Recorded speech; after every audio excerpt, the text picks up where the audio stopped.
اللهم صل وسلم محمد النبی امی وعلی آلہ وسلم. یا اللہ جو سنا پر عمل کی توفیق عطا فرما. اپنے حبیب صلی اللہ علیہ وسلم کی کامل اتباع نصیب فرما. ہر سنت پر عمل کی توفیق عطا فرما. اپنا تعلق خاص اپنی معرفت اور محبت اللہ ہم سب کو نصیب فرما. ایک شخص صاحب یا اللہ ہمارے شیخ علی مقام کو پہنچا دے. درجات عالیہ ان کو نصیب فرما. قبر پر یا اللہ نورات کی بارش نازل فرما. زمرہ اولیاء میں وہ مقام عطا فرما جو تیری شان کے ساتھ قائم ہے. اپنے حبیب صلی اللہ علیہ وسلم کی دائمی رفاقت اور صحبت نصیب فرما. ان کے فضلات سے ہم سب کو بہرمند فرما. ان کے فضلات دنیا میں عام اور دام فرما. دنیا کے کونے کونے تک پہنچا دے. ہم سب کو یا اللہ ذریعے کے طور پر استعمال فرما. یا اللہ جتنے بھی موجود ہیں یا غائب ہیں جس کے دل میں جو بھی جائز تری حاجت ہے جو بھی خزائن سے اس کو پورا فرما دے. یا اللہ جو پریشان حال ہے ان کی پریشانی کو ختم فرما دے. جو مخلوط ہیں یا اللہ قرض کی ادائیگی کی سنت پیدا فرما دے. یا اللہ جو بے اولاد ہیں ان کو نرینہ سارے حلال عطا فرما دے. جن کے اولاد نہ فرمانے والوں ان کو فرما بردار بنا دے. یا اللہ جو رشتوں کی طلب میں سنت کے مطابق اچھے سے رشتے سب کو نصیب فرما دے. یا اللہ جو بے روزگار ہیں اس کے حلال کے دروازے سب پر کھول دے. اس کے حلال ہم سب کا وسیع فرما دے. وسعت اور فراخی ہم سب کو نصیب فرما. فقر اور تنگدستی سے اللہ ہم سب کو محفوظ فرما. یا اللہ جتنے بھی بیمار ہیں اس محفل میں گھروں میں اسپتالوں میں جہاں کہیں بھی اللہ سب کو صحت کاملہ عاجلہ دائم و مستمرہ نصیب فرما. اس بیماری کی رحمت یا اللہ صحت کی رحمت میں بدل دے. جلد از جلد سب کو کامل اطمینان قلب اور سکون نصیب فرما.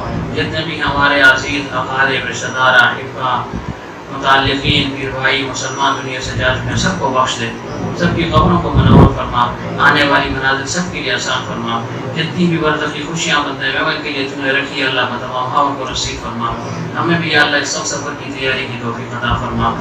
یا اللہ اس تحقیق کی برکت سے یا اللہ محمد صلی اللہ علیہ وسلم کے شمائل بیان ہوئی اللہ اس کی برکت سے یا اللہ اس دن کی برکت سے یا اللہ اس وبائی مرض کو اس مصیبت مرض کو اس پریشانی کو اللہ ختم فرما دے. اللہ اس بے چینی کو بے اطمینانی کو بے سکونی کی اللہ کامل اطمینان کی اللہ اطمینان قلب اور سکون میں بدل دے. اللہ پوری امت مسلمہ کی اللہ خصوصاً ہمارے اللہ جتنے بھی اقارب ہیں رشتہ دار ہیں پیر بھائی ہیں دوست احباب ہیں اللہ سب کی حفاظت فرما دے. اللہ جو یا اللہ اس سے متاثر ہو چکے ہیں اللہ ان کو صحت کامل عطا فرما.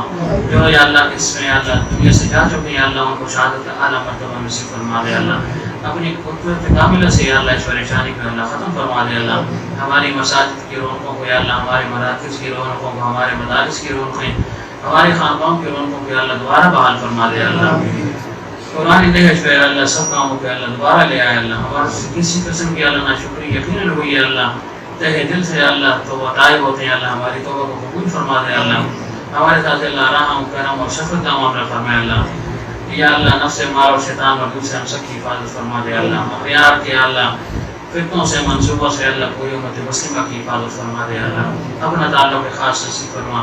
کامل اخلاص اور الہیت اللہ ہم سب کو نصیب فرما. یا اللہ ان دونوں خانقاہوں کو نفع سور تک سرسبز اور شاداب رکھ. جتنے پودے اس میں لگ چکے ہیں لگ رہے ہیں اللہ سب سے بارہ اور رحمت بنا دے. حضرت کا کامل فیض اللہ سب کو منتقل فرما. کسی کو بھی اللہ محروم نہ فرما. یا اللہ جب تک ہم زندہ ہیں دین مدین پر ہم کو قائم اور دائم رکھ. اور جب دنیا سے جانے کا وقت لا الہ الا اللہ محمد رسول اللہ صلی اللہ علیہ وسلم ہماری زبانوں پر جاری فرما. سبحان ربک رب العزت عما یصفون وسلام علی المرسلین والحمد للہ رب العالمین برحمتک یا ارحم الراحمین.